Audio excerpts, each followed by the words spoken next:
This dream woke me up today like at 7 sharp. At 7:11, I was awake. Boom. I was wide awake and my heart was pounding. It was very crazy. But let's start with the one 2 weeks ago. I was dreaming that there was a friend, a little backstory. The friend where I met my wife at my friend's wedding. So my high school friend, her name is Fernando, he was getting married and he invited me to his wedding. I went to his wedding, I got dressed, I bought a new suit, knew everything. I was so happy to go and show up the best of me. And I never imagined I was going to meet my wife there.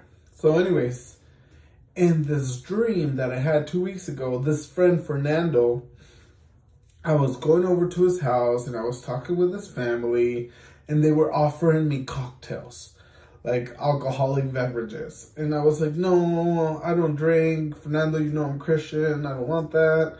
But I'll still hang out with you guys. And we were just hanging out. And for whatever reason, they were drinking and they were talking, but I was getting ready to go to a party. I was in the mirror looking at myself and making sure I was looking okay, and I was getting ready to go to this party. And they weren't. They were sitting in the couch, they were smoking cigarettes, they were just doing their thing inside of the house, but I was getting ready. So anyways, they sent me to the store to get some medicine. Okay, I left downstairs from the apartment and I went to go buy medicine. When I was on my way and I had secured the medicine, in order to go back to the house where they were in, I had to get on a bus. I was in a bus and I had the medicine and we were going through this town, through like the main downtown of the city. And I looked outside and there was hundreds of thousands of people all around me. And you know what? They all looked like zombies. Not like scary looking zombies, but like people were just like brain dead, like just like trying to gouge at the windows, like walking towards me like this. They didn't have blood, they didn't have weird teeth, they didn't look like they were possessed. They looked like zombies, like just like people that are dead, not alive. So anyways, out of nowhere, I started feeling this anxiety and I stood up and I said, guys, you guys have to get ready. The rapture's about to happen. And I was going, this bus had lots of windows and I was telling the rapture's about to happen. And then I'd go across to the other aisle. So I kept telling people, like with an urgency, with a nervousness, with hey, the rapture's about to happen. The rapture, please change your lives. Please, the rapture's about to happen. I just started screaming at everyone. But I was ready for the party. But all these people, they were all like dead zombies. They weren't. And once I got out the bus, I ran upstairs to tell Fernando, like, hey, it's about to happen. The rapture is about to happen. And I went upstairs to warn my friends, and they weren't there. They had left to go drink or smoke or do something else. And then I was like, it's okay. I have the medicine. It doesn't matter. I'll just leave it here, but I'm ready. I'm ready to go. And boom. When I said I'm ready to go, I woke up. And that was my dream that happened exactly like 2 weeks ago. And anyways, since I had that dream, I've had lots of spiritual warfare here at home. I've been having like trouble maintaining like a good relationship with my wife. My wife is not the problem. I love her, but it's like something inside of me is like causing lots of problems. Like how do I explain it? It's just little things. Like I'm getting like, if I go and I'll give you an example. If I go and I buy a pizza and for whatever, the pizza was not ordered, I ask for a refund, I come back home, like after 40 minutes of like being at the pizza place and not getting a pizza, and I come home and I'm like, dude, they didn't give me a pizza. And I explained the story. It looks suspicious on my part that I took so long and didn't come back with a pizza. And I get upset that I didn't that I wasn't believed, or that I looked suspicious. So like little things like that have been happening, that I lose my cool. And I get like really upset, like, oh, why are these little things happening with, I just want to be happy in my marriage and my family. Why are these things happening? You know, like, I don't want these little stupid problems to happen, because I've been telling her we have to be rapture ready. We're living our lives like to be ready to get taken up.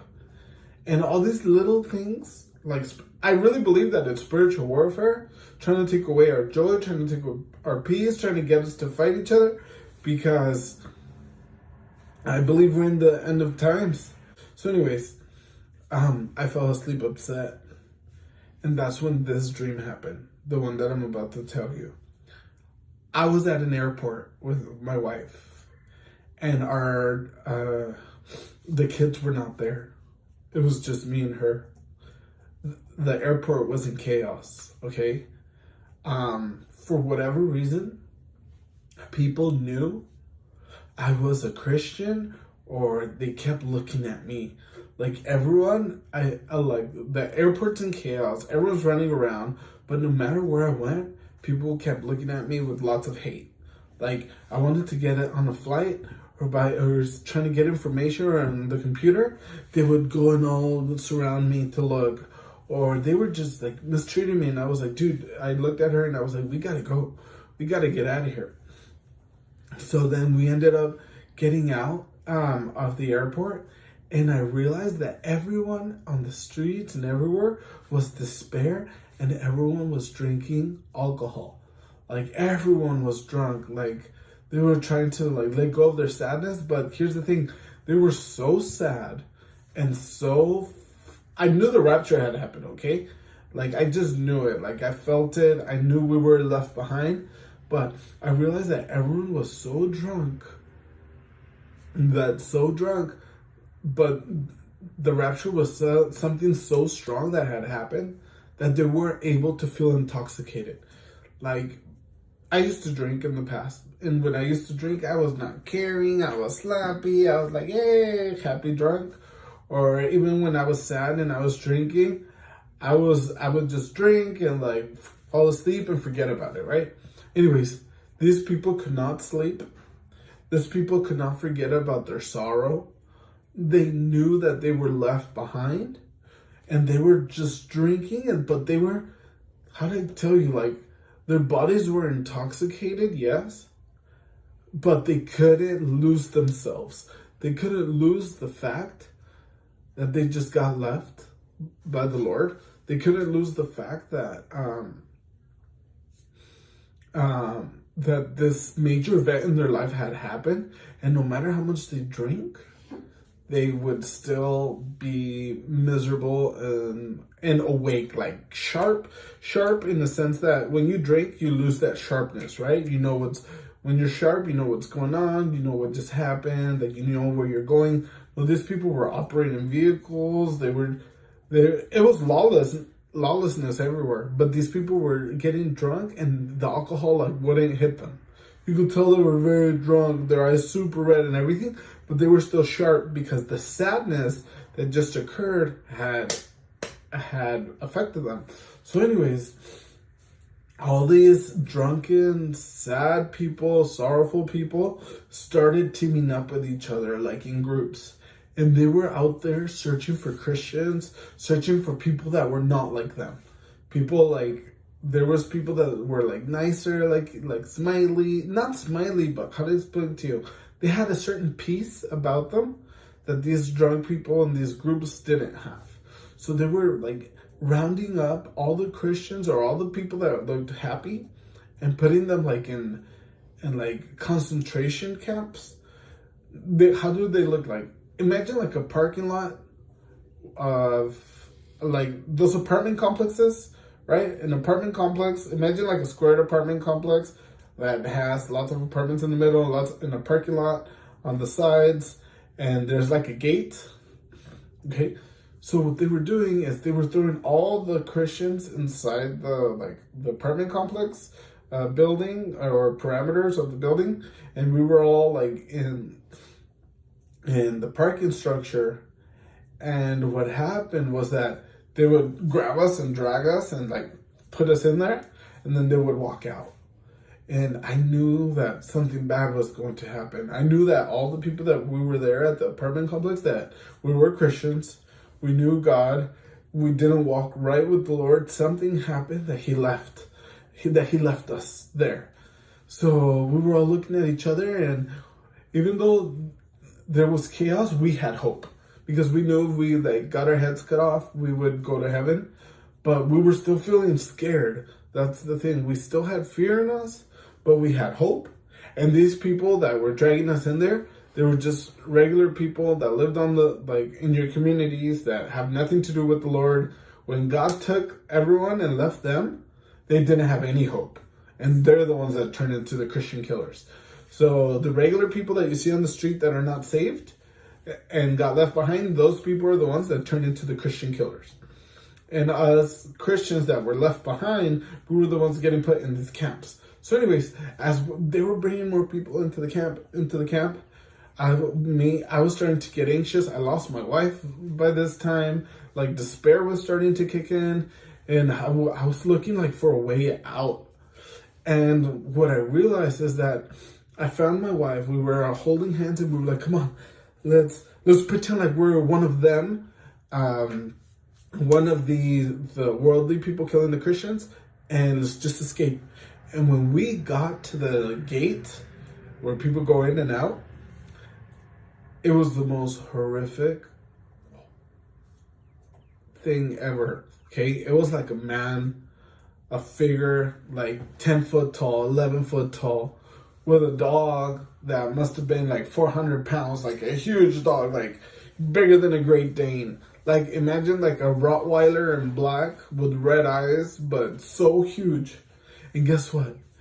We were holding hands, walking towards the gate, and when we see this creature thing with a dog, we turned around and started walking back where we came from. And when I looked at my wife and she looked at me, in the dream, we felt like our heart dropped.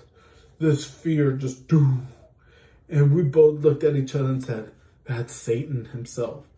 So they were feeding the Christians. That dog was coming in, this massive demonic dog coming in, telling people to renounce Jesus and eating the people. Like, "No, I'm not going to denounce Jesus." It would just eat, like, chomp off a person's head, chomp off their body, or chomp off their legs before they would denounce Jesus.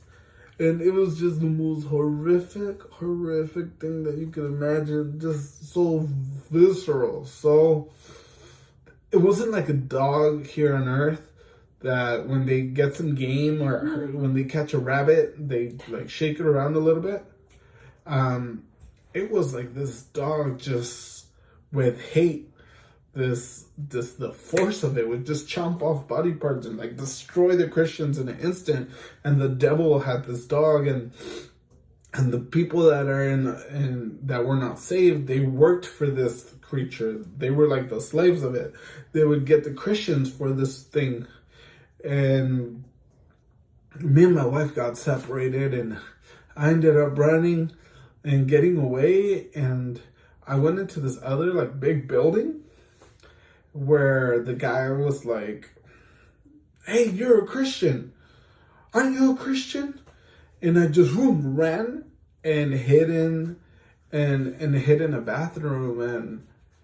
And when I was in the bathroom, I was gonna change my clothing and everything. And I grabbed my hands and I went like this, and I was like, "Why didn't I prepare? Why wasn't I ready? Why didn't I fix things with my wife? Why did I mess up? Why didn't I seek Him when I was alive?"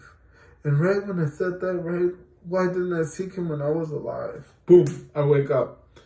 And my heart is like boom, boom, boom, boom. Beating super fast. The sadness that I woke up with was the sadness that I had because I was left behind. And it was the saddest emotion that I've ever gone through. Like, I was like, wow, I gotta fix things here at the house, got to fix things with myself. I have to just really get it perfect. Because there's no more time. I have to be holy.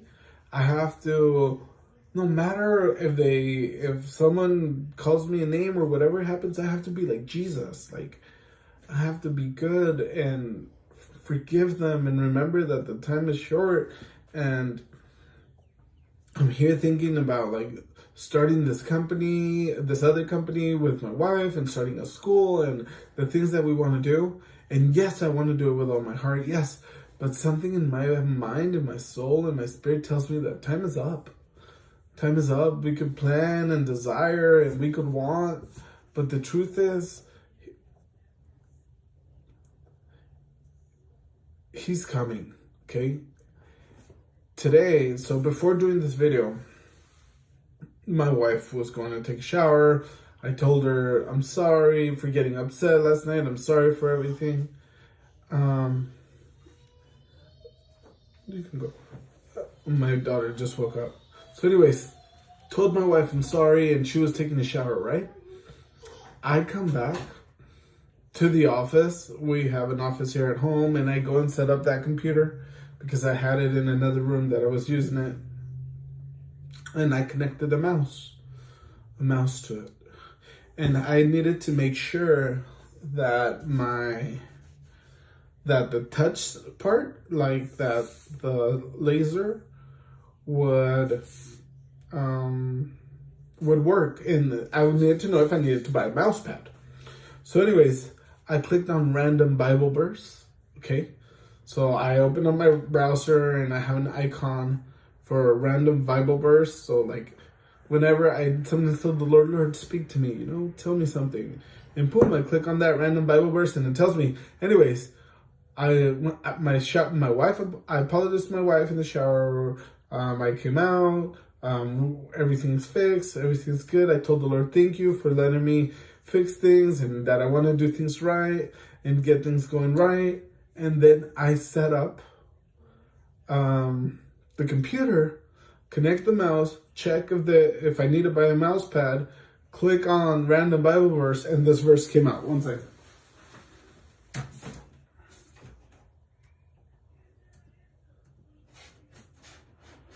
Oh, it was moved. Oh, here it is. Oh, guys, look at this. Okay? It says, I am coming soon. Hold on to what you have so that no one will take your crown. Revelations 3:11. I woke up at 7:11. But I don't know if there's anything of a connection. But anyways, right now, this was moved. Like, it wasn't on the screen, okay? And I clicked the refresh thing, and it gave me the exact same verse again. Like I tell you. So anyways, this is the random Bible verse that I go to. It is dailyverses.net/random Bible verse. And I just clicked on that, and it says right there, second coming, reward and patience. Okay. So that's when I was like, okay, that's it. Dear friends, since God so loved us, we also ought to love one another. See, it gives you like a random Bible verse. So anyways, this happens because we have to live in love. We have to stay in love. We have to just be loved, We have to stay in love, and that's what it means. Hold on to what you have. Stay in love. Forgive everyone. Don't let nothing upset you. Just let go of everything of this world, which are feelings, dreams to have this car, this house, these things. Leave it all and just focus on loving the person that you're with, the people around you, your neighbors, because we're out of here soon, okay? We're out of here soon. And anyways, once I saw the random Bible verse that said, I'm coming soon, and I was like, dude, God is telling me, do a video right now.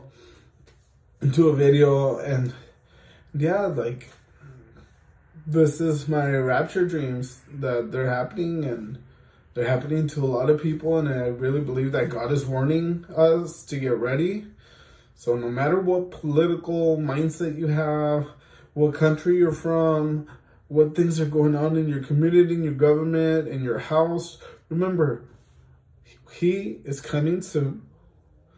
Worry about the things inside of letting go the things that hurt you, letting go ask for forgiveness for everything. Just focus on him and occupy and redeem the time.